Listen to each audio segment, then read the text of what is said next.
look at what is here. We have the February Muse Kits box in our hands right now. I have no idea what's in this box. This is like the first time in a few months where I haven't been spoiled, so I genuinely have no clue what's in here this time, and I'm so excited. I'm just gonna make this quick. Let's just open it right up. After all the shenaniganry that went down with 3 boxes that I went through last time, I'm very excited to see what's in here. Let's open it up. Here we go. All right, let's see what's inside here. I see markers. That's a marker. That is most definitely a marker. Okay, we have a booklet and we have a little zine, so there's a lot in here. What is this thing? Oh wait, it's a little storage compartment. Wait, that's so cute. Look at this tiny little paper. This is tiny. Look at it. That's so cute. It's supposed to be like trading cards, I believe. We have some colored pencils. We have a pretty looking sticker. Come here. Come here. There it is. And then we have an eraser here. We have some fine liners. Ooh. I'm always excited to get more fine liners because I use mine quite frequently. We have a mechanical pencil. I have never seen a mechanical pencil work like this before. And the big thing down here. Ooh, this is exciting. I have never tried Spectrum Noir before, but I have seen so much about this brand. Quite a long time ago, they used to sell a glitter brush, and I used that for so many of my drawings. I wish I still had it because it would be really cool to use. But I'm very excited to try their actual markers. I know this is Jazz's preferred brand of markers as well. Ooh, oh, that's cute. Look at that. We have some little coloring pages that are on some pretty nice paper. Looks like we also have some pretty thick cardstock to use as well. These are mostly very simple. I really like these macaroons. Those are adorable. Or macarons. Macaron. I don't know how to say that. I haven't done any alcohol marker drawings that are very serious, large, detailed illustrations in quite a long time. So it's going to be fun to jump back to what used to be one of my main mediums with alcohol markers. Looks like we have a pretty limited color palette too, which really excites me. I really like working with limited colors. So this is from Jake. He's one of the main content creators over at Muse Kits. He's a cartoonist, which is pretty cool. And he's giving some very simple tips on cartooning and character design, and the whole theme is illustration. I am an illustration person. As you should know by this point, illustration is my big thing. There's some very simple tips on how to use alcohol markers here. I feel like I'm going to be very much in my comfort zone, so I'm very, very excited. This is stuff that I am pretty well used to, and I'm super excited about. I'm gonna have to figure out how we're gonna be swatching stuff this time because we don't have a ton of paper. However, I think we may be able to pull it off by doing it on one of our sheets of cardstock or using one of the coloring sheets that we were given. Let's see if we can swatch on some of the coloring pages. I'll do the macarons because I like that coloring page. It's really cute. Okay, let's get these guys out of the box. It looks like this one also came with a fine liner, which looks really sleek and really pretty. Super tiny. It's a 0.05. I love my tiny fine liners. I really like this one that's called Starfish. I haven't even swatched it yet, but I quite like the look of this one, so I'm excited to see what color it actually gives us. I hope it's more of like an orangey color, maybe a coral color. See what it does. We'll see. We have a lovely brush liner, which I am excited about. I really like brush liners. They're one of my favorites. We have a 0.4, which I've never seen before. I don't think I've ever had a 0.4 fine liner before. A 0.6 and a 0.1. I've also never seen a 0.6 before, so that's going to be really fun to have as well. Colored pencil over alcohol markers is actually a technique that I use quite a lot. I don't do this very often nowadays, as I prefer to do stuff that's more stylized. I also do that a lot with animal drawing commissions. Whenever someone commissions me for a pet portrait, usually that's what I do. I use a base of alcohol markers and I go over it with colored pencils, which is a really, really fun technique to use. Let's also get these guys out because these guys are really cute. I think they're fun. And then of course we have the eraser and the sticker. I want to test the markers first. This is cyan. Ooh, I do like that brush. I see why Jazza likes these. This is a very, very nice fine edge. It's really, really fine pointed marks. I really like that. It seems like it's really juicy too. That's a lot greener than cyan than I'm usually used to, but I like it. Always judge an alcohol marker by how well they blend with each other. That does appear to be a really solid blend to me. That blended pretty well. Okay, let's see how this yellow looks. It's not a super bright electrifying yellow. I find that really, really nice. It's not a super bright pale. It just looks good. It's not electric yellow, so I'm happy. That is a really nice red. This is really close to the red that I use for my personal branding. And now we're gonna see the super bright magenta-y pink. That is very, very bright pink. very much a Barbie pink. That's what I'm gonna call it. It's gonna be called Barbie pink. And then we have our fine liners, of course. This is the 0.5 that came with the markers itself. Super tiny, seems like it's pretty runny. Then we have the brush, which is very fine. I thought it was gonna be thicker. This is the 0.6. Let's see. I really like this size. And then as for the colored pencils, I should probably start according to rainbow order. Watercolor pencils? No, regular colored pencils. Oh. I think, wait, now I'm gonna check. Now I need to know. Are these two greens the same green to you, or do they look different?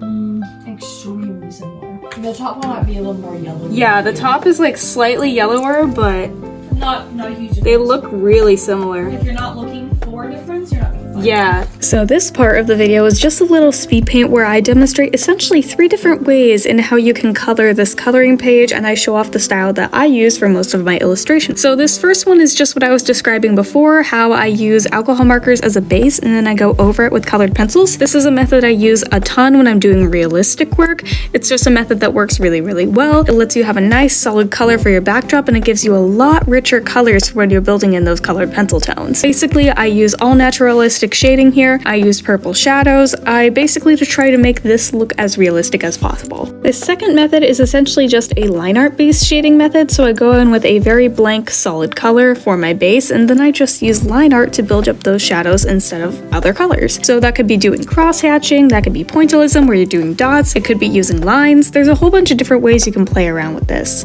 And then of course we come to my method, which is my illustration style, and for me when I'm doing line art with illustration, I like to use what I call varying line weights. And varying line weights essentially means that I'm just using different types of fine liners and different weights of fine liners in one single piece. That means that the line art is thicker in some areas than it is than others. It means that sometimes I have multiple types of line weights alongside each other that work together to create this one vibe for a piece. You can really see that in the line art here for this macaron as I'm coloring it, as I'm adding more as I go along, making it thicker, making it darker. It just adds a little bit more dimension and a little more texture that I really, really like in my work. I feel like it's a unique touch that is personal to me. I don't feel like I see a lot of other people using it, which is a shame because I think it looks really cool, but I think it is something that makes my style stand out as unique and as its own thing. So this is just a little part of my style and my illustration work that I absolutely love, and that is just playing with line work. Doesn't have to be all the same. Sometimes making it look different will make it look really, really cool. Another added difference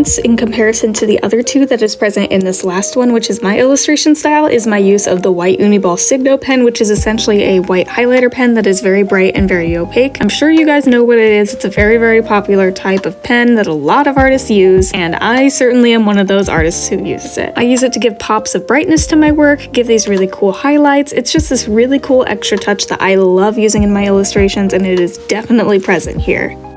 Okay, I have spent some time sketching and I have come up with quite the theme. I have quite the theme in mind and I'm really excited about it. As you can see, I'm going with this very cute little food, cafe, coffee shop style stuff, bakery stuff that I'm mostly planning to be like a dreamy cloud space theme. I've been really enjoying making space themed stuff lately. It's become a huge part of my work, so I'm definitely gonna do something very much along the lines of this space theme. 10 of the 20 already sketched. I don't know if I'm gonna make it all the way to 20.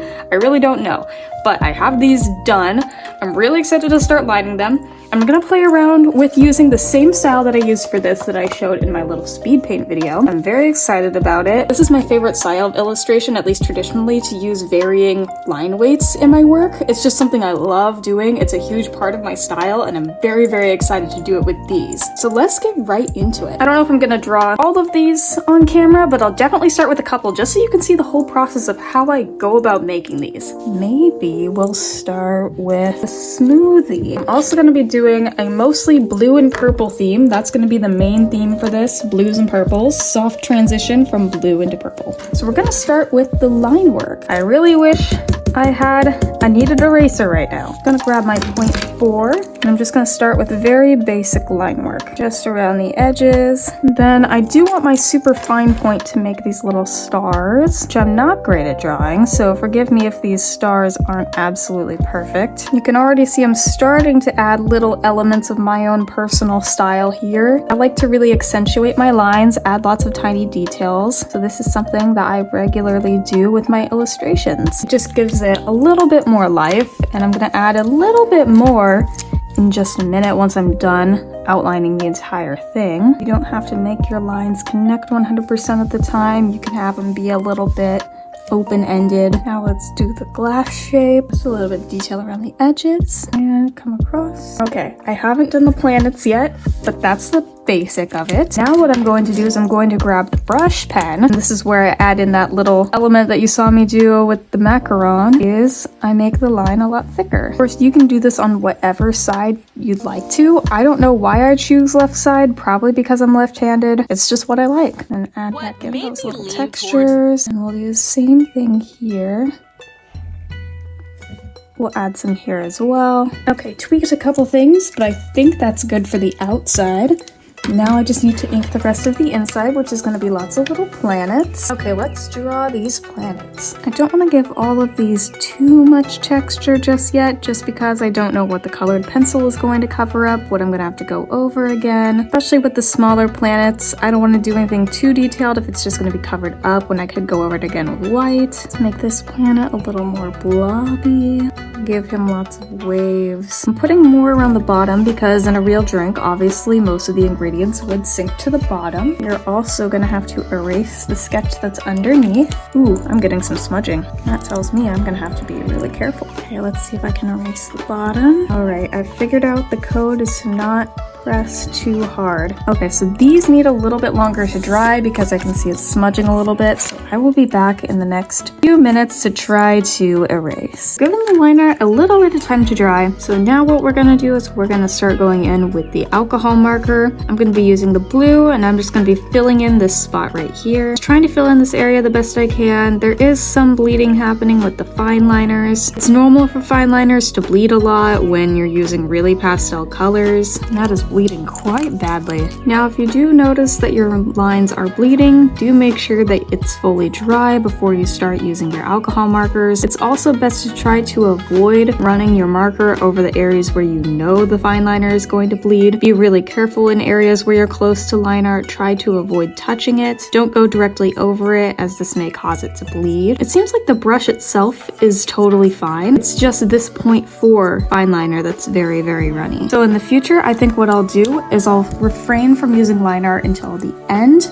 or I'll just use the brush for the time being and then go over in the areas where I need to put fine liner in the smaller sizes afterwards. Because it's going to fade into a purple, I'm going to use the hot pink marker now and just color in this area down here. Because it's such a dark color, I'm hoping that'll help hide the smudge a little bit. So you can see it's looking very gray. So we're gonna have to try to fix it a little bit with the pencils. Then we'll grab our blue pencil again and we'll start blending those two colors together just to start to get that smooth transition. Now we're going to take our purple and color on top of that. And I'm going to mix a little bit of the blue pencil in there. I'm gonna play with the pencils a little bit here in the frosting. Now I'm just adding a slight layer of purple and I'll do a very soft layer of the more reddish purple here at the very end. You know, I think I like the blend without the pink marker even more. I think I might redraw this piece just so that way I can have a better version at the very end. Even when I use the pencil, the fine liner is bleeding quite a bit, so that does have me a little worried. Now what we can do is start to add the white on top. So now I'm just going to outline these little planets in white.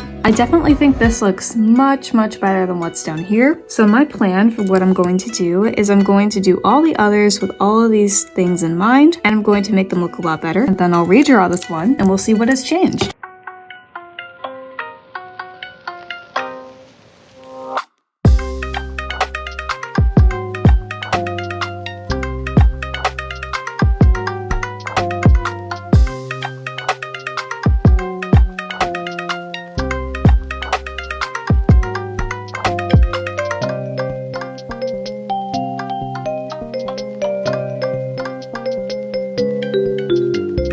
Go. That is nearly perfect, but you can see how I used the white fine liner to really spruce up those edges, give it some nice lighting, make those stars really pop. It's just a really nice thing to add to the piece.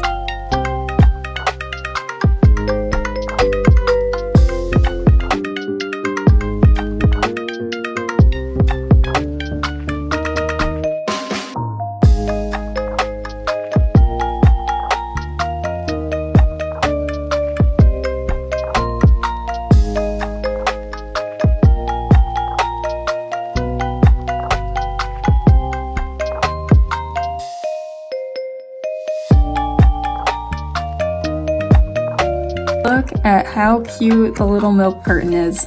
I think that's absolutely adorable. I'm loving the blue and purple space theme. It's so dreamy. I absolutely love it. This color scheme is turning out even better than I thought it would.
Okay, we have accumulated quite the little series here. We have 1, 2, 3, 4, 5, 6, 7, 8, 9, 10 of these done. I have 9 more that I've designed. Just really simple ones that we're going to be doing. There's a little piece of toast, a chocolate bar, a popsicle, we have a teapot, we have a radio, we have like some boba tea, a little ice cream cup, and of course a telephone because it's me. We can't go without a telephone head, you know? Then once I'm done making these, I'll show you guys how I go and turn these into things like stickers, sticker sheets, maybe even a pattern of some kind. So for now, let's just get to finishing these. Eventually. Oh, look at all of them. We have 19 different designs here. 19. I wish I could have made it a perfect 20, but this was our first one and it was a little bit of a botch. So we redid it and it's right. So now I'm going to show you the 2 ways in which I start turning these into stickers. I'm going to show you the way I would do it in Procreate first, and then I'm going to show the Photoshop way on my computer. Alright, so as you can see, I have photographed every single one of these different drawings that I did. They're all in my iPad's camera roll now. So now what I'm going to do is I'm going to pull up the Photos app, and I'm going to come into Procreate, and I'm going to pop it in the side right here. It's not connected, so it's not a split screen. It's just sitting on top of the screen like an overlay. Okay, I minimized it for just a moment. I'll be able to pull it back whenever I need it because it's sitting right over here on the right. So what I'm going to do is I'm going to make a 6,000 by 6,000 size canvas. Here I pull it back up. I'm going to grab the little milk one. So I grab it like this, and I drag it over here. This does give me a much easier option for importing my designs into Procreate and making it be a lot simpler to get rid of the white background so it's completely transparent. However, as you can see with pieces like this, it does erase little areas of the line art, which is pretty important to my style. So either what I could do is I could go in and try to individually remove the areas around those black lines, or what I could do is I could just go in with a different type of line art brush and I can just add those little lines in myself digitally. It's just a very versatile feature that Procreate has that looks really, really cool, and it makes importing stuff to have transparent backgrounds a lot easier. One other little downside to using this method in Procreate is if you turn off the background color, you can see there are some areas where it didn't quite perfectly remove the white background, so that's something that you would have to go in and manually fix yourself. There's unfortunately no way to make selection completely perfect. There's no auto selection that's going to get all those white spots perfectly. So here you can see that I've removed basically everything that I don't want in the design, and I've kept everything that is there in the original artwork. The only thing that's different is that it doesn't have the white background now. So the next thing that I would do is I would then export this to my computer so I could start laying it out and turning it into a sticker design, laying it out onto a sticker sheet. If you had Procreate, you could do this yourself.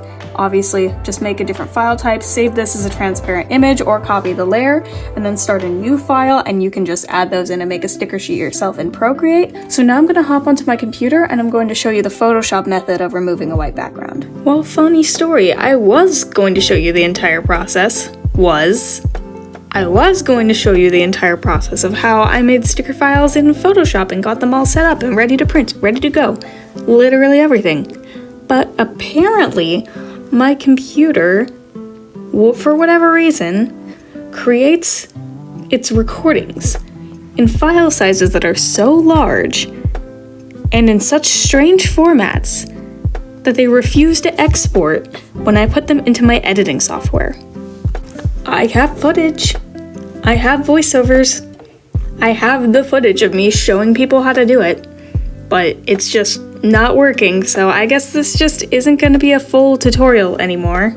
So that's fun. So we're just gonna skip to the stickers already being made. So yeah, I went home and I printed out the stickers and I started cutting them. Hi, buddy. Hi, Fitz.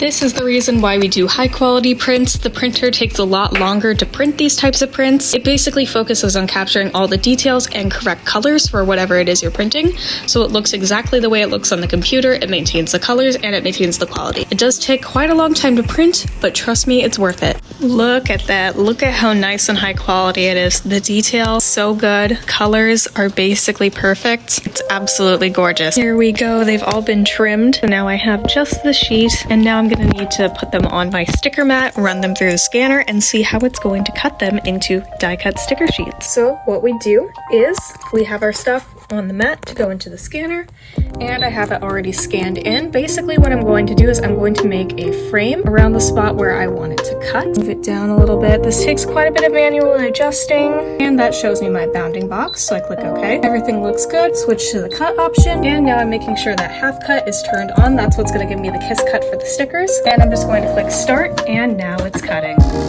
These guys are here to observe the entire process as well because they're my business managers, apparently.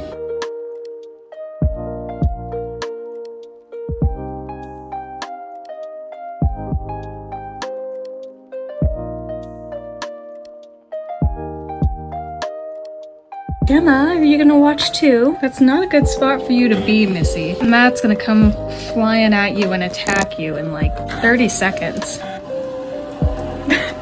And that's what happens when you get super close to the mat, Gemma. Here they all are. They're all finished. They haven't been trimmed yet, but other than that, they're done. These are all the individuals that have been cut out, and they look so good. They look absolutely amazing. Switching to a simpler form for my stickers was definitely a wiser move. It's so much easier to cut. It looks so much cleaner. I absolutely love how they ended up looking, especially the sticker sheet. I love the way the sticker sheet looks.